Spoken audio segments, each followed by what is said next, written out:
Jangan lupa untuk subscribe YouTube channel Metro TV News dan nyalakan notifikasinya.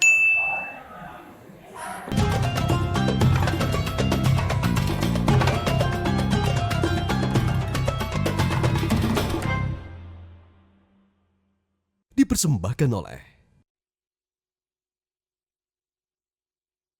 Assalamualaikum warahmatullahi wabarakatuh. Terima kasih teman-teman hadir kembali di Tafsir Al-Misbah. Pagi ini kita masih akan melanjutkan pembahasan ayat-ayat kita di Quran Surah As-Saff. Dan pagi ini tentu kita masih terus ditemani belajar dari Abi Quraish Shihab.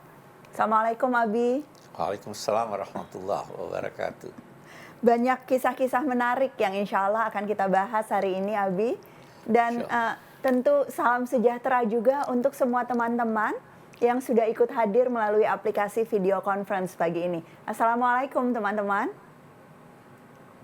Senang sekali bisa melihat begitu banyak Bapak, Ibu dari berbagai kota yang ikut berbagi pertanyaan, berdiskusi di sini. Dan tentunya Anda juga pemirsa di rumah yang selalu setia di Tafsir Al-Misbah.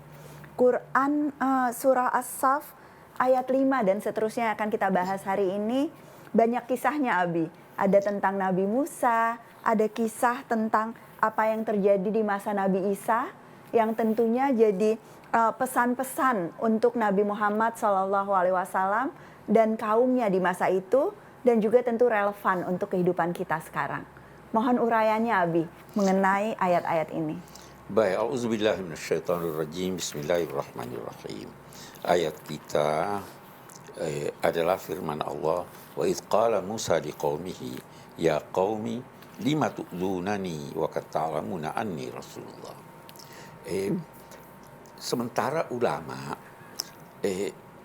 membahas apa kaitan, apa hubungan, mengapa ayat yang berbicara tentang gangguan umat Nabi Musa kepada Nabi Musa itu, mengapa ayat itu diletakkan setelah teguran kepada kaum muslimin yang mengatakan akan mengikuti tuntunan Allah yang paling disukainya, kemudian mereka tidak mengikutinya. Padahal tidak punya tekad untuk melakukan sesuatu. Ya, itu lima taquluna ma la taf'alun. Apa hubungannya? Ada ulama yang berkata muskil buat dia. Tapi ada ulama yang berkata begini. Sebenarnya ucapan-ucapan umat satu nabi, sikap masyarakat suatu pemimpin itu sangat mempengaruhi sang pemimpin. Sehingga kalau mereka mendukungnya itu memberi dia semangat untuk terus berjuang dan meningkatkan upaya. Tapi kalau mereka membangkang itu mengganggu jiwa mereka. Itu mengganggulah. Nah di sini Nabi Muhammad SAW merasa terganggu dengan sikap sementara sahabatnya itu yang hanya berbicara tanpa ada tekad untuk melakukan apa yang dibahasnya atau apa yang dibicarakannya itu. Nah, dari sini ayat kita yang berbicara tentang Nabi Musa dan gangguan kaumnya ini terlihat hubungannya. Seakan-akan Allah menyatakan, hai Nabi Muhammad, engkau diganggu, engkau terganggu. Tapi memang begitulah semua orang yang berdakwah. Pasti mendapat gangguan, pasti mendapat tantangan. Nabi Musa pun mendapat gangguan dari kaumnya. Nabi Muhammad SAW kalau diganggu, kalau tersinggung, beliau seringkali berkata, rahimallahu Musa. Allah merahmati Nabi Musa. Laqad udhiya aktsar mimma udhid fasabir. Dia telah diuji, diganggu lebih berat dari gangguan yang terdapat padaku. Maka aku harus meneladaninya dan aku harus bersabar sebagaimana beliau bersabar. Dan itu hubungannya ya. Oke. Kita lihat di sini. renungkanlah ketika Musa berkata kepada kaumnya, "Wahai kaumku, mengapa kalian mengganggu aku?" Satu hal, beliau berkata, "Wahai kaumku." Itu sebenarnya panggilan mesra. Itu sebenarnya alat yang menjalin hubungan batin antara Nabi Musa dengan kaumnya. Dan begitulah setiap orang. Ada hubungan batin yang mesti terjalin antara setiap orang dengan bangsanya, dengan kaumnya. Sehingga ini adalah panggilan mesra. Wahai kaumku, wahai bangsaku, aku ini bagian dari kamu. Kenapa kamu mengganggu aku? Bermacam-macam gangguan yang diterima oleh Nabi Musa. Baik menyangkut pribadi beliau, dituduhlah itu punya cacat jasmani, dituduhlah gila, dituduhlah dengan berbagai macam tuduhan, di samping mengganggunya tidak mengikuti apa yang beliau anjurkan.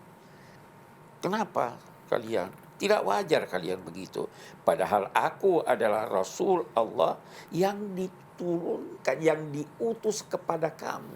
Aku khusus datang buat kamu. Dan luar biasa perjuangannya ya, Bi. Membebaskan penindasan Fir'aun sampai banyak sekali hal-hal yang sebetulnya sudah dilakukan oleh Nabi Musa, tetapi balasannya adalah pembangkangan dari kaumnya. Maka Allah melanjutkan, falamma zaghu azaghallahu qulubahum.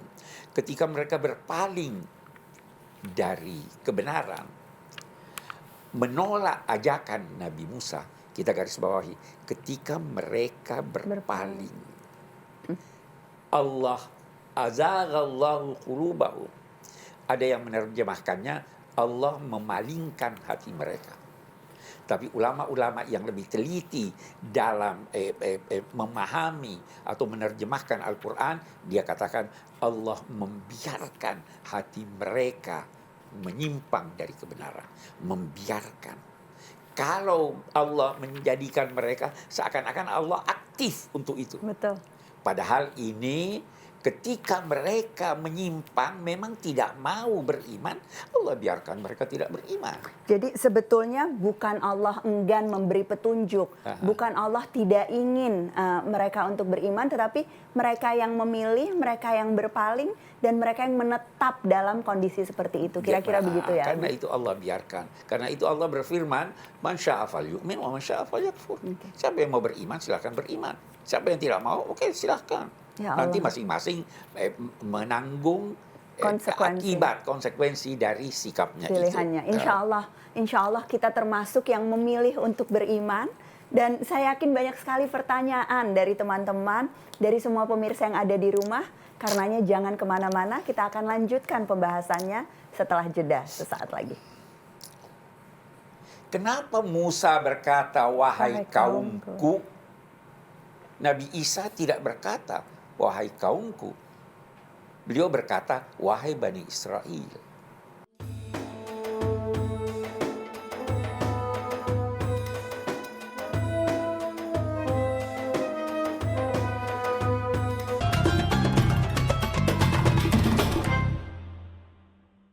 Dipersembahkan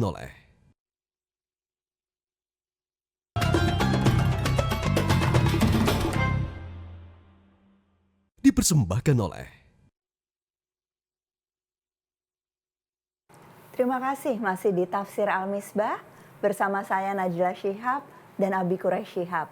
Dan kita akan melanjutkan pembahasan Quran Surah As-Saff di ayat 5 berbicara tentang kisah yang terjadi pada Nabi Musa. Di ayat 6 ini berbicara tentang Nabi Isa, Abi. Tetapi sebetulnya masih ada kaitannya dengan apa yang terjadi pada Bani Israel gitu ya. Jadi ada keterkaitan antara risalah dan kaum para nabi ini. Ini menarik sekali nih, Bi, ayat-ayat ini. Silahkan dilanjutkan, Abi, pembahasannya. Baik. Ada sedikit dalam ayat 5 yang kita ingin garis bawahi. Azaghallahu qulubahum wallahu la yahdil qaumal fasiqin. Allah tidak memberi petunjuk orang-orang yang fasik. Sebenarnya Allah memberi petunjuk kepada semua orang. Al-Quran ini hudan linnas. Tetapi ada yang mau, ada yang tidak mau. Betul. Yang mau, kita bisa berikan contoh. Ada satu orang bertanya, di mana jalan menuju rumah si A. Anda bisa berkata, rumahnya, alamatnya ini dan itu. Itu namanya setelah diberi petunjuk. Tapi Anda juga bisa berkata, rumahnya di sana, mari saya antar Anda ke sana. Ini lebih bagus. Nah, kalau ada ayat-ayat yang berbicara menggunakan kata yahdi, hidayah, dan seterusnya. Kalau dia memakai kata ila, maka itu memberitahu. Ini di sini. Okay. Allah sudah memberitahu semua orang. Tetapi kalau tidak pakai ila, itu berarti mengantar.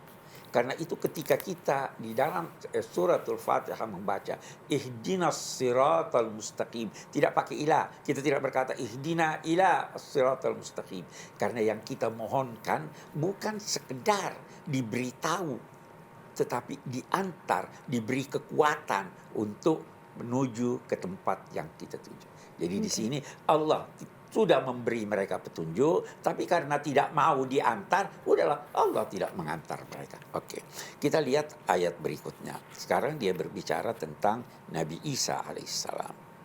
Renungkanlah ketika Isa putra Maryam berkata, ya Bani Israel.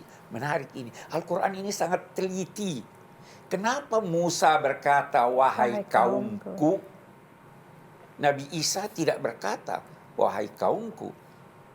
Beliau berkata, wahai Bani Israel. Kaum itu dinisbahkan kepada ayah. Ada sistem paternalistik. Nabi Isa tidak punya ayah. Jadi dia tidak mungkin berkata, wahai kaumku. Maka walaupun Maryam, Sayyidina Maryam itu iya, dari Bani kan Israel tidak, kan, Bi? Iya iya, betul. Tetapi kan, tidak seperti itu strukturnya. Tapi kan kita tidak menisbahkan keturunan itu kepada ibu. Maka beliau tidak berkata wahai kaumku, wahai Bani Israel. Saya pun bagian dari Bani Israel kalau ditinjau dari ibu. Betul. Ya toh itu kata ulama demikian. Ya Bani Israel, inni Rasulullah ilaikum. Aku adalah pesuruh Allah kepada kamu, wahai Bani Israel. Ingat, Nabi Isa menurut Al-Quran adalah nabi utusan kepada Bani Israel, bukan kepada yang lain. Oke. Inni Rasulullah ilaikum musaddiqan lima baina yadayya minat Taurat. Membenarkan apa yang ada sebelumku dari kitab Taurat. Taurat, syariat Musa. Itu Nabi Isa terikat dengan hukum-hukum syariat itu. Beliau datang membawa tuntunan akhlak yang sangat luhur. Tuntunan kasih yang sangat agung. Itu titik berat dari kehadiran Nabi Isa alaihissalam. Syariatnya dari kitab perjanjian lama. Baru dia katakan wa mubasysyiran bi rasulin ya'ti min ba'di ismuhu Ahmad. Dan aku datang untuk menyampaikan berita gembira tentang kedatangan Rasul yang datang sesudahku, namanya Ahmad. Oke. Satu dulu hal yang kita mau katakan. Setiap nabi yang datang menurut Al-Quran selalu menyampaikan bahwa ada nabi sesudahku. Dan percayalah dia. Begitu berlanjut dari nabi ke nabi sampai kepada Nabi Musa. Nabi Musa berpesan pada umatnya akan ada nabi sesudahku. Nabi Isa pun berkata berpesan. Nabi-nabi yang datang itu selalu menggarisbawahi bahwa agama yang dibawanya adalah dalam prinsip-prinsip dasarnya sama dengan agama yang dibawa oleh nabi-nabi sebelumnya. Yang pertama dulu kita mau lihat, itu bukan Muhammad, ini Ahmad. Jangan sampai ini yang dimaksud Ghulam Ahmad itu yang dipercaya oleh Ahmadiyah. Tidak. Banyak jawaban yang diberikan oleh ulama menyangkut hal ini. Yang pertama, bahwa Nabi Muhammad memang mempunyai banyak nama. Ada hadis menyatakan beliau mempunyai 5 nama. Muhammad, Ahmad, Hashir, Aqib. Jadi ini salah satu namanya. Ada lagi yang berkata bahwa ismuhu itu punya 3 makna. Yang pertama, nama itu dalam arti kata panggilan untuk memperkenalkan dia, mengenal dia. Sehingga nama juga berarti tanda. Panggilan, nama, tandanya ini. Ada juga yang mengartikan ismu itu dalam arti populernya dia itu. Dan Nabi Muhammad cukup populer dengan nama Ahmad kan, sebetulnya. Inilah yang kita Selain lihat. nama Ya, lain. Betul. jadi Anda bisa berkata namanya Ahmad, sebenarnya itu satu dari sekian namanya.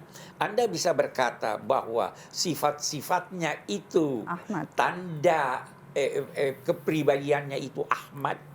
Apa arti Ahmad? Kita punya kata Ahmad, mari kita lihat dari kata hamd. Hamd itu punya 3 unsur. Kalau tidak bergabung 3-nya, dia tidak dapat dipuji. Melakukan sesuatu yang baik, melakukannya dengan sadar. Yang ketiga, melakukannya dengan sukarela, tidak terpaksa. Nabi Muhammad SAW dinamai Muhammad atau Ahmad atau dipuji karena ini. Apa yang beliau lakukan baik, beliau lakukan dengan sadar dan tanpa terpaksa. Nah, kalau seorang melakukan sesuatu yang terpuji sekali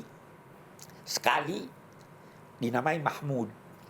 Kalau dia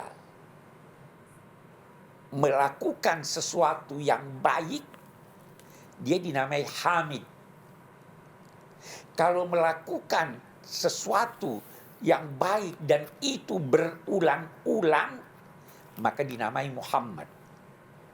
Kalau melakukan yang terbaik, dia dinamai Ahmad. Nah, maka di sini kita bisa berkata bahwa Rasul yang namanya Ahmad atau yang melakukan sesuatu yang terbaik, kita baca dalam tulisan-tulisan non-Muslim sekalipun bahwa Nabi Muhammad Sallallahu Alaihi Wasallam adalah tokoh yang terbaik, betapapun tolok ukur mereka.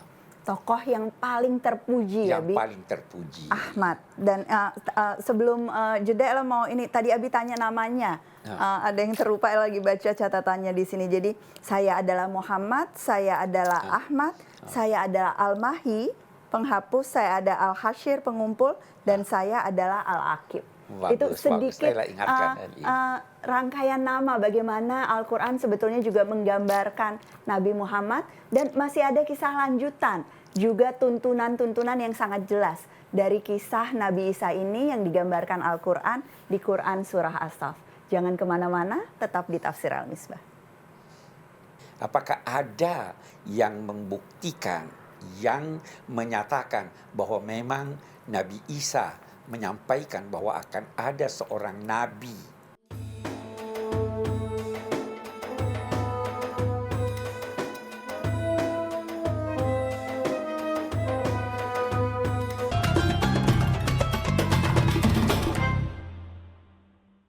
Dipersembahkan oleh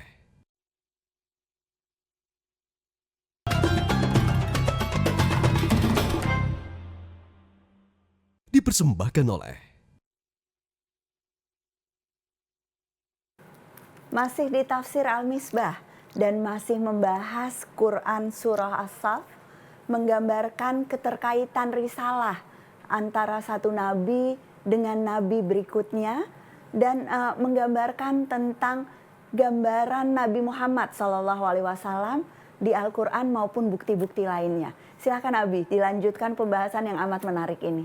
Baik, jadi kita kembali berbicara tentang Ismuhu Ahmad.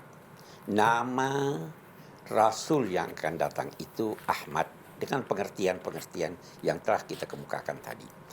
Sekarang ulama-ulama Islam membahas apakah ada di dalam Alkitab perjanjian baru yang beredar dewasa ini. Apakah ada yang membuktikan, yang menyatakan bahwa memang Nabi Isa menyampaikan bahwa akan ada seorang nabi setelah beliau yang namanya Ahmad atau yang sifatnya amat terpuji. Nah, di sini ulama-ulama Islam menemukan sekian ayat yang saya ingin garis bawahi, yang mereka fahami, yang difahami oleh ulama-ulama Islam sebagai berbicara tentang hal tersebut. Salah satu di antaranya itu terdapat dalam Injil Yahya Yohanes 15:26. Di sana dikatakan bahwa Nabi Isa berkata kepada kaumnya, beliau bersabda, "Jika kamu mencintai aku, maka engkau harus mengikuti semua perintahku. Dan aku akan minta kepada Bapa, dan Dia akan memberikan kepadamu seorang penolong yang menyertai kamu selama-lamanya." Dalam redaksi yang ada itu dikatakan bahwa penolong itu adalah terjemahan dari kata Paracletus. Kata ini oleh ahli-ahli bahasa memang mempunyai banyak makna. Salah satu di antaranya adalah penolong, juga yang terpuji. Ahmad tadi. Nah, Ahmad. Terjemahan inilah yang difahami oleh ulama-ulama Islam. Tetapi dalam penafsiran Alkitab oleh saudara-saudara kita umat Kristiani, dia tidak pahami hal itu seperti itu. Mereka memahaminya bahwa Paracletus itu adalah Rohul Kudus yang menyertai umat manusia setiap saat. Umat Islam berkata yang menyertai sepanjang masa itu Nabi Muhammad, karena ajaran agamanya menyertai manusia sampai akhir masa. Saya kira itu betapapun seandainya ini tidak terdapat dalam perjanjian baru atau tidak terdapat isyarat-isyarat menyangkut kehadiran Nabi Muhammad dalam kitab-kitab suci yang lalu, kita tetap sebagai umat Islam percaya bahwa Nabi Isa pernah menyampaikan hal tersebut, baik penyampaiannya seperti bunyi ini atau tidak, karena pada prinsipnya setiap nabi akan menyampaikan bahwa akan datang nabi sesudahku. Saya kira itu ayat itu. Nah, saya ingin kasih kesempatan dulu kepada teman-teman yang mengikuti acara ini lewat aplikasi video conference untuk mengajukan pertanyaan. Silahkan. Tadi ada kisah Nabi Musa, kemudian ada gambaran tentang apa yang disampaikan Nabi Isa, dan mungkin ada pertanyaan dari teman-teman berkait dengan relevansinya dengan kehidupan kita. Silahkan teman-teman. Terima kasih atas waktunya. Perkenalkan, saya Ahmad Musyafaq dari Kediri. Mau izin bertanya, Prof, ternyata ujaran kebencian sudah ada sejak zaman kenabian. Contohnya Nabi Musa yang disakiti oleh kaumnya seperti dituduh pembunuh dan dikatai secara fisik akan suatu penyakit. Bagaimana Nabi Musa menghadapi tuduhan-tuduhan kaumnya tersebut? Terima kasih. Terima kasih Mas Ahmad pertanyaannya. Abi, ini Nabi Musa, bagaimana beliau menghadapinya? Tadi sudah disampaikan bahwa dengan penuh kesabaran, dipuji dan menjadi teladan bahkan untuk Nabi Muhammad. Tetapi ada sedikit yang lebih rinci, Bi, tentang bagaimana Nabi Musa menghadapi ujaran kebencian ini. Prinsipnya bersabar dan berusaha membuktikan bahwa apa yang mereka tuduhkan, apa yang mereka ucapkan itu tidak benar. Dari sini kita melihat dalam sejarah perjalanan dakwah Nabi Musa, silih berganti bukti-bukti yang beliau tampilkan. Al-Quran menyebutkannya ada 9 bukti yang dipaparkan oleh Nabi Musa kepada umatnya untuk membuktikan kebenaran beliau. Jadi kalau kita mau menyimpulkan, menghadapi tantangan, apalagi dalam berdakwah, yang pertama, sabar. Itu mutlak. Yang kedua, kemukakan bukti-bukti kebenaran. Itu sebabnya ulama-ulama berkata, ada 2 bukti konkret tentang kebenaran seseorang. kebenaran seorang nabi. Yang pertama kepribadiannya, dan yang kedua ajarannya. Dia tidak katakan bukti-bukti kebenaran ajarannya. Ajarannya itu buat kita sekarang. Ajarannya benar atau tidak, logis atau tidak, Betul. bermanfaat atau tidak. Baru lihat kepribadiannya. Sesuai enggak apa yang disampaikan dengan kepribadiannya, dengan tingkah lakunya, dengan akhlaknya. Karena itu sekian banyak kaum muslimin pada masa Nabi Shallallahu Alaihi Wasallam yang percaya Nabi Muhammad tanpa tahu ajarannya. Dia hanya lihat kepribadiannya. Mereka berkata, mahadza biwajhi kadzab. Ini orang bukan muka orang pembohong. Ini orang sangat simpatik. Ini orang sangat baik, akhlaknya sangat mulia. Mereka tertarik, kagum, percaya. Baru dia pelajari ajarannya. Jadi bukan membahas kebencian dengan ucapan-ucapan kebencian, bukan hanya sekedar dengan perkataan, tetapi dengan apa yang kita lakukan ya Bi, Iya. dan apa yang kebenaran yang ada di dalam ajaran. Terima kasih Abi. Masih ada waktu untuk satu pertanyaan lagi sebelum kita jeda. Silahkan Mas atau Mbak yang ingin bertanya. Perkenalkan, nama saya Haikal Kadafi dari Karawang. Saya ingin bertanya, banyak sekali hasutan-hasutan yang dilakukan untuk memecah belah dengan isu sensitif seperti ras, suku, agama, dan lain sebagainya. Bagaimana Islam menawarkan solusi dari permasalahan ini, Ustaz? Oke. Syukran. Assalamualaikum warahmatullahi wabarakatuh. Waalaikumsalam warahmatullahi wabarakatuh. Terima kasih Mas Haikal dari Kerawang. Kita akan bahas jawaban dari Abi Muhammad Quraisy Shihab sesudah jeda berikut ini. Islam itu terambil dari kata salimah yang berarti dari bahasa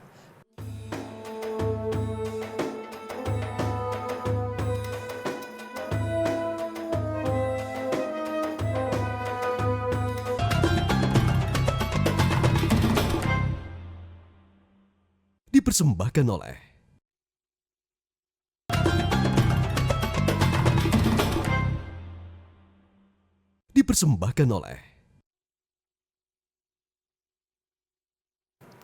Terima kasih masih terus bersama di Tafsir Al-Misbah.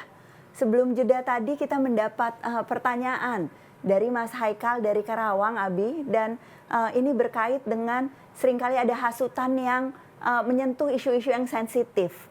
Mungkin tadi seperti digambarkan bukti-bukti tentang Nabi Muhammad yang mungkin ada di Injil, kemudian isu-isu yang berkait dengan ras, isu-isu yang berkait dengan suku. Nah, bagaimana sebetulnya Islam ini punya solusi yang menjadi tuntunan kita pada saat menghadapi isu-isu sensitif ini? Dibakarkah, disebarkankah, atau bagaimana kita tetap mengimaninya, tetapi tidak kemudian memunculkan hasutan dan permusuhan? Silakan Abi.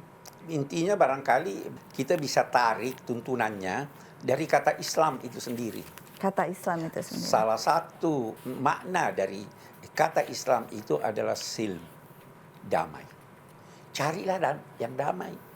Karena itu orang Muslim idza khatabahumul jahiluna qalu salama. Kalau dia disapa oleh orang-orang yang jahil, mereka berkata damai. Saya cari damai. Saya tidak akan menjawab pertanyaan Anda. Jadi damai itu saya sering berkata ada damai aktif, ada damai pasif. Kalau Anda tidak menjawab pertanyaan orang, tidak melayani orang dalam tuduhannya dalam ini, itu akan damai. Ucapan buruk itu kalau dilayani melahirkan anak. Betul. Kalau dibiarkan dia terbuang sendiri seperti menstruasi. Jadi itu tuntunan Islam. Tinggalkan. Ada orang yang ngomong macam-macam, jangan tanggapi. Kalau Anda tidak bisa menasehati. Saya kira itu. Oke.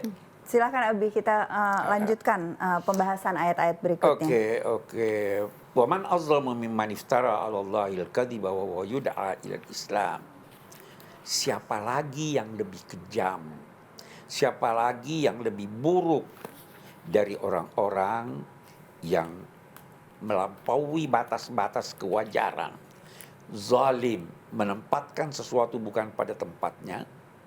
Siapa yang lebih zalim dari orang-orang yang semacam itu yang mengada-ngadakan kebohongan atas nama Allah, padahal dia diajak kepada ajaran Islam.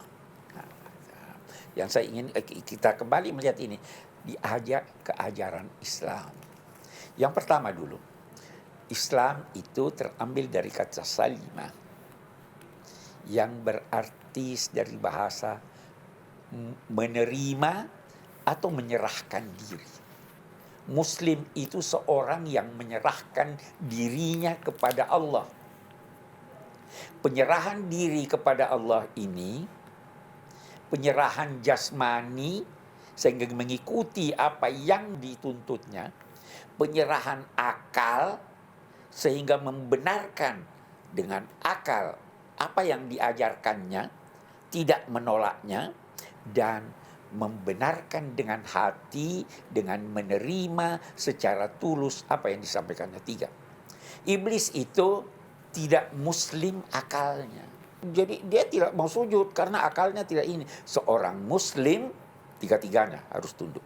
Jasmaninya, akalnya, dan rohaninya. Mengapa harus tunduk?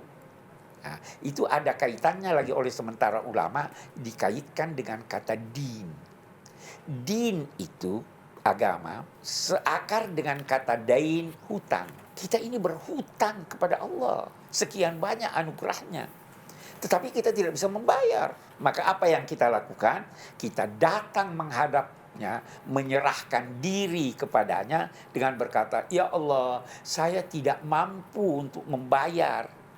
Maka inilah aku datang dengan jasmaniku, dengan akalku, dengan hatiku, menyerahkan diriku kepadamu." Maka di akhir penyempurnaan ajaran agama ini, Allah berfirman, "Raditu lakumul Islam madina." Aku rela menjadikan penyerahan dirimu kepadaku itu sebagai agama. Karena itu, kata ulama-ulama, sebenarnya Islam itu dalam tinjauan ajaran Islam, dalam tinjauan Al-Quran adalah nama bagi semua agama yang dibawa oleh nabi-nabi. Nabi Ibrahim itu muslim. Beliau berdoa, "Iz yarfa'u Ibrahimul qawa'ida minal bait." Doanya pada akhirnya, "Rabbana waj'alna muslimaini laka wa min dzurriyyatina ummatan muslimatan." Ya Allah, jadikanlah kami, saya dan anakku Ismail yang meninggikan fondasi Ka'bah ini, jadikanlah kami 2 orang muslim. Itu juga wasiat Nabi Ibrahim dan Nabi Yakub kepada anak cucunya. Wawassa biha Ibrahim bani, sampai dikatakan wala tamutunna illa wa antum muslimun. Semua Jadi, muslim. itu sebabnya juga Allah berkata, "Wa may yabtaghi ghairal islami dina." Siapa yang mencari agama selain agama Islam, bukan dalam arti ya agama yang dibawa oleh Nabi Muhammad, tapi agama yang dibawa oleh nabi-nabi pada masanya, maka dia tidak diterima oleh Allah. Nabi Muhammad SAW melukiskan ajaran Islam ini sebagai satu bangunan. Semua nabi datang membangun. Kehadiran beliau sebagai nabi, beliau berkata, bangunannya sudah selesai kecuali satu bata. Maka aku datang meletakkan bata itu. Itulah Islam. Dan itulah kenapa Nabi menjadi pembawa risalah yang terakhir, dan itulah gambaran tentang kesempurnaan Islam ya Bi, insya Allah. Nah Bi, kalau ayat berikutnya Bi, ini berbicara tentang Allah yang mengutus Rasulnya dengan agama yang hak dan memenangkannya. Apa makna dari ayat ke-9 ini Abi? Iya, pada akhirnya Islam akan menang. Pada akhirnya kekufuran akan sirna. Pada akhirnya setiap orang, setiap manusia, sebelum keluar rohnya dari jasadnya, dia akan mengakui keesaan Allah Subhanahu wa Ta'ala. Kalau kita melihat dari sisi sejarah, pada akhirnya Nabi Muhammad SAW meraih kemenangan. Agama Islam yang tersebar. Pada akhirnya kita dapat berkata bahwa tuntunan-tuntunannya itu diterima dengan baik oleh orang-orang yang mau berpikir tentang ajaran agama ini. Ini kita bahas sedikit lagi Abi, tetapi nanti sesudah jeda berikut ini. Jangan kemana-mana, tetap di Tafsir Al-Misbah. Kemenangan itu tidak diperoleh dengan mudah.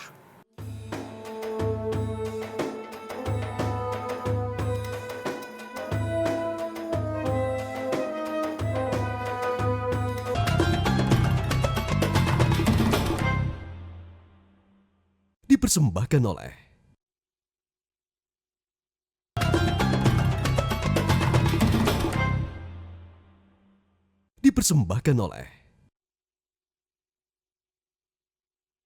Masih di Tafsir Al-Misbah, masih belajar bersama, mencoba mengambil hikmah dari ayat-ayat Al-Quran.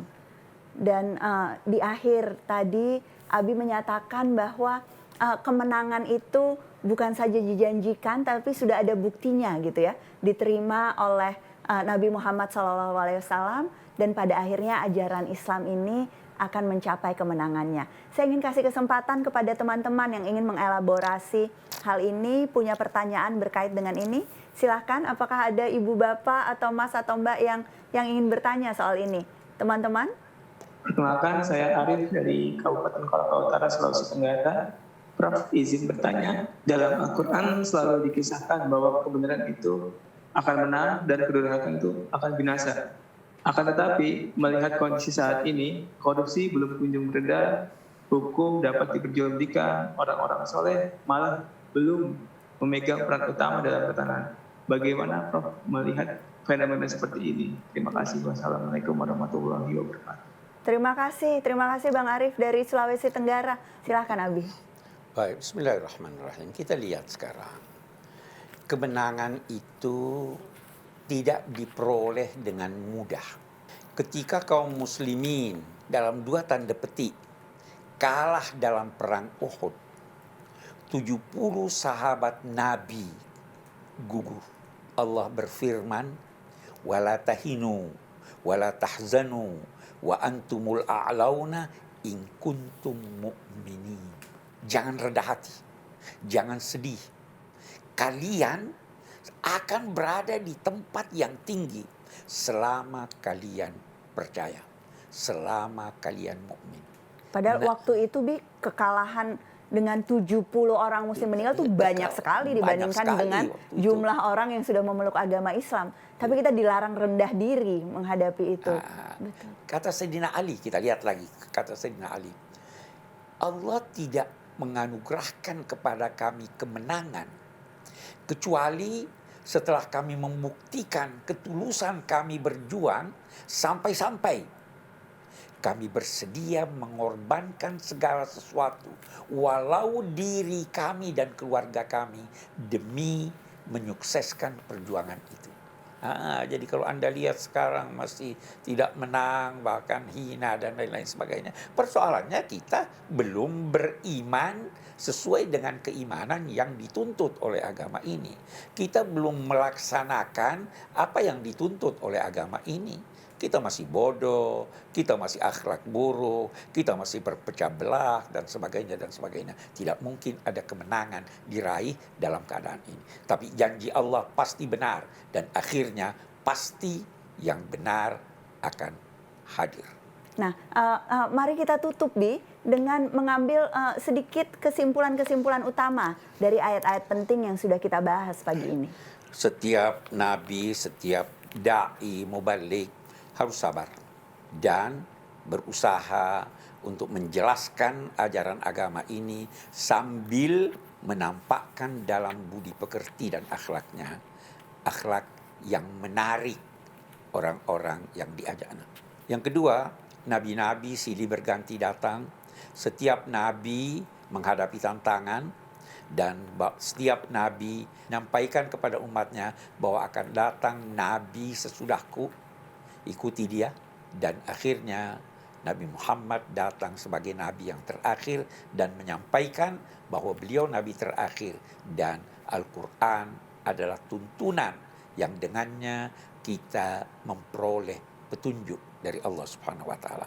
Yang ketiga, semua agama yang diturunkan Allah yang dibawa oleh nabi-nabi semuanya bernama agama Islam. Memang dari segi studi perbandingan agama itu tidak dinamai Islam, Kristen ya Kristen, Buddha ya Buddha. Tetapi kalau dari segi tinjauan Qur'ani, tinjauan penamaan Allah, maka semuanya adalah Islam. Ini bukan berarti pluralisme agama. Kita hanya berkata semua namanya Islam, prinsip-prinsip ajaran yang dibawa oleh para nabi-nabi itu sebelum adanya campur tangan manusia yang mengubahnya, semuanya sama. Apa itu? Semuanya mengajarkan keesaan Tuhan, percaya nabi, percaya ada hari kemudian, percaya ada malaikat, percaya takdir, dan semuanya mengajarkan salat, puasa, haji, zakat, dan lain-lain sebagainya. Itu semua mengajarkan akhlak, budi pekerti luhur, dan lain-lain sebagainya. Semuanya sama di situ, tapi dalam rincian ajarannya berbeda-beda. Namun sekali lagi semua namanya Islam, tetapi itu dalam tinjauan Quran, dan itulah yang dimaksud dengan firman Allah, "Wa may yabtaghi ghairal islami dinan fala yuqbala minhu." Itulah yang dimaksud inna dina indallahil Islam. Agama di sisi Allah itu adalah Islam, adalah penyerahan diri secara total kepada Allah, jasmani, akal, semua totalitas kita, dan juga hati, sanubari, semua tunduk kepada Allah. Itu yang ingin kesimpulan yang bisa kita ambil dari sekian banyak kesimpulan yang ada di sini. Insya Allah kita bisa betul-betul mengikuti petunjuk Al-Quran, bisa menjadi umat Nabi Muhammad SAW yang dibanggakan, yang mendapatkan keridhaan dari Allah dan menunjukkan kesempurnaan dalam keutuhan kita memeluk Islam. Terima kasih Abi penjelasannya. Terima kasih semua yang sudah ikut menyaksikan, ikut belajar. Semoga besok kita bisa berjumpa lagi. Tetap di Tafsir Al-Misbah bersama saya Najla Shihab dan Abi Quraish Shihab. Assalamualaikum warahmatullahi wabarakatuh.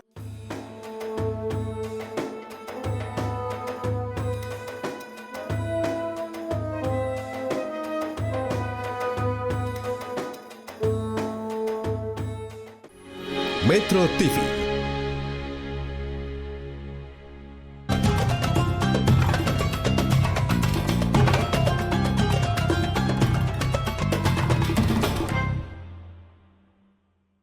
Dipersembahkan oleh